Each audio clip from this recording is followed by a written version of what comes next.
اس کا حلیہ بھی حضور صلی اللہ علیہ وسلم نے احادیث کے اندر بیان کیا۔ دوسری بات یہ ہے کہ اس کے ہاتھ میں قوانین قدرت، گویا کہ تسخیر کائنات، گویا کہ نقطۂ عروج کو پہنچ چکی، تمام اختیارات الہی تقریباً اس کے ہاتھ میں آ چکے ہو۔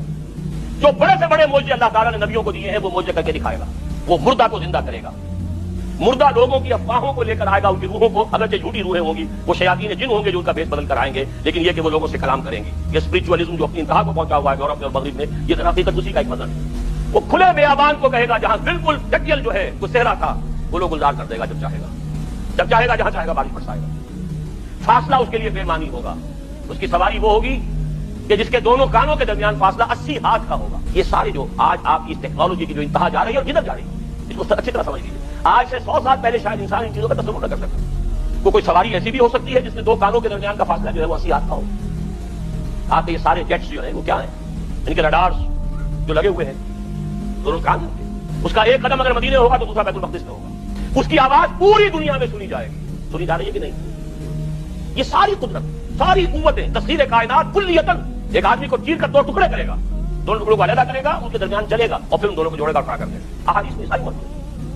سرجری جدھر جا رہی ہے وہ جب نہیں کہ وہاں تک آدمی پہنچ جائے۔ فریز کر کے تو یہ معاملہ ہو ہی سکتا ہے، جس قسم کے آپ چاہیں گے مخلوق پیدا کرنے کے قابل ہو جائیں، جو صفات آپ چاہتے ہیں پیدا کریں، ایسے انسان پیدا کیے جا سکیں گے جن میں سرے سے رحم اور سرے سے رقت کا مادہ ہی نہ ہو۔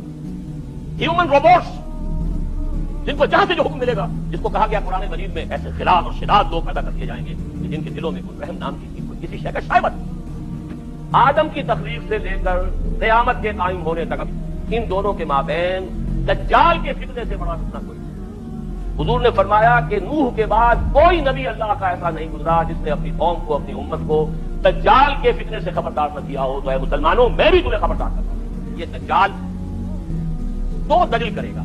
وہ شخص جو جھوٹا مسیح ہونے کا دعویٰ کرے، المسیح الدجال، جیسے حضور نے فرمایا میری امت میں 30 دجال اٹھیں گے جو نبی کا دعویٰ کریں گے، اور پھر ایک وقت ہوگا کہ جب کہ ایک شخص کھڑا ہو جائے گا یہود میں سے مسیح ہونے کا دعویٰ کر کے، میں مسیح ہوں اور میں اب قائم کروں گا گریٹر اسرائیل۔ وہ مسیح الدجال ہوگا اور اس کو قتل کرنے کے لیے اصل مسیح عیسیٰ ابن مریم نازل ہوں گے علیہ السلام۔